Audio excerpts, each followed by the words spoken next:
Diet কন্ট্রোলে আজকে দুপুরের রেসিপি তো আমরা যা যা আয়োজন করছি আজকে দুপুরে আমাদের ডায়েট কন্ট্রোলে যা যা থাকছে আপনাদের আমি দেখাচ্ছি। তো সর্বপ্রথম আমি আপনাদেরকে দেখাতে চাই এই যে এখানে আছে আমাদের এই যে কি জানি মানে লাউর কি করলে তো গাইস ডায়েট কন্ট্রোলে আজকে দুপুরের রেসিপি যা যা আমরা রাখছি আপনাদেরকে দেখাই। সর্বপ্রথম আমরা একটা শসা রাখছি, এরপরে কলমির শাক, এরপরে একটা উস্তা। আমরা এগুলা সব সিদ্ধ, আমি যেটা রাখছি এই যে আপনাদেরকে দেখাই এগুলা সিদ্ধ, উস্তা সিদ্ধ। এরপরে এখানে রাখছি লাউর সিল্কি যেটা সিদ্ধ, টমেটো আছে সাথে। এরপরে আছে এখানে লাউ, আমরা চিংড়ি মাছ দিই, তাও সিদ্ধ, এখানে হলুদ মরিচ দেওয়া হয় নাই।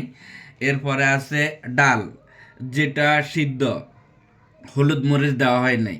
তাহলে আজকে আমরা রাখছি এখানে 1 পদ, 2 পদ, 3 পদ, 4 পদ, 5 পদ, 6 পদ, টোটাল আজকে আছে 6 পদ। তো আমরা এরকম আমরা দুইজন দুইটা প্লেটে আয়োজন করছি খুব সুন্দর করে। এটা হচ্ছে আজকে দুপুরের মানে ডায়েট কন্ট্রোলের রেসিপি।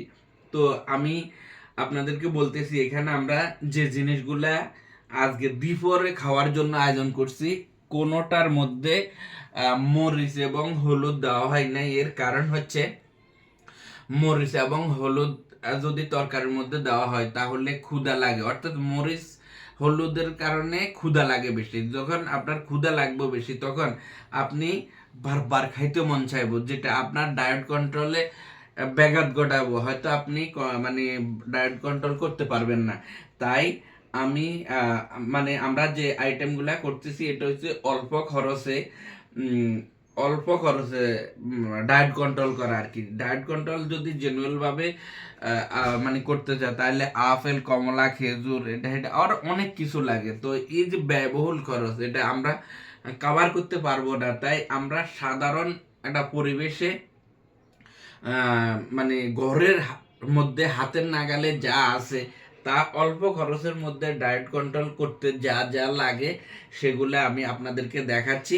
তো মানে যার যার সাধ্য মতে আপনারা করতে পারেন, কিন্তু হলুদ মরিচ দেওয়া থেকে বিরত থাকবেন। অর্থাৎ যা খাইবেন সিদ্ধ, লবণ থাকবে, এটার মধ্যে লবণ থাকবে, পেঁয়াজ কুচি থাকবে। আর এটার মধ্যে দেওয়া হয়েছে যেটা সেটা আমি বলি, মশলার মধ্যে দেওয়া হয়েছে আদা, এরপরে জিরা, এরপরে হচ্ছে ধনিয়া পাতার বা ধনিয়ার গুঁড়া, এরপরে লেবু। এই 4টা জিনিস আমাদের মানে ডায়েট কন্ট্রোলের মধ্যে কন্টিনিউ থাকে, যেটার মধ্যে আমরা মাঝে মাঝে রসুনও খাই, কিন্তু মানে জাস্ট লবণ ছাড়া এখানে আমরা আর কিছুই খাই না। এগুলা দেখেন একদম সম্পূর্ণ ন্যাচারাল, একদম সিদ্ধ, মনে হচ্ছে আমরা ক্ষেত থেকে তুলে আনছি। তো এরকম একদম সম্পূর্ণ প্রাকৃতিক, যেখানের মধ্যে কোনো কিছু নাই। এগুলা খাইলে আপনাদের শরীরের মধ্যে প্রচুর পরিমাণ প্রোটিন, এনার্জি তৈরি হবে। আপনারা মানে ক্ষুধাও লাগবে না এবং সারাদিন আপনাদের শরীর মানে আপনারা একবার খাইলে বুঝবেন যে এটা এত উপকারী। আমরা 2 বেলা খাইছি, এতে আমরা ফল পাওয়া শুরু করেছি। মানে আগে আমার পেট হাফি থাকতো, পেটের আনতে ব্যথা আনতে ব্যথা মানে অন্যরকম লাগতো, আর এখন শরীরটা পাতলা পাতলা লাগতেছে। 2 বেলা খাওয়াতে এরকম 2 বেলা খাওয়াতে শরীরটা পাতলা পাতলা লাগতেছে। তো যারা আপনাদের পেটের বুড়ি বাড়ি গেছে, আপনারা ডায়েট কন্ট্রোল করতে চান, আপনারা এভাবে করেছেন, অনেক উপকার পাবেন। তবে আমি একদম নিম্নমানের মধ্যে করছি, যার কারণে আপনাদেরকে আমি দেখাচ্ছি। তবে এটার থেকেও আরো মানে টাকা পয়সা থাকলে আপেল, কমলা, বিভিন্ন ফল ফল দিয়ে রাখলে এটা আরো ভালো হয়, কিন্তু জাস্ট আমি পাচ্ছি না এই কারণে আমি দেখাচ্ছি না।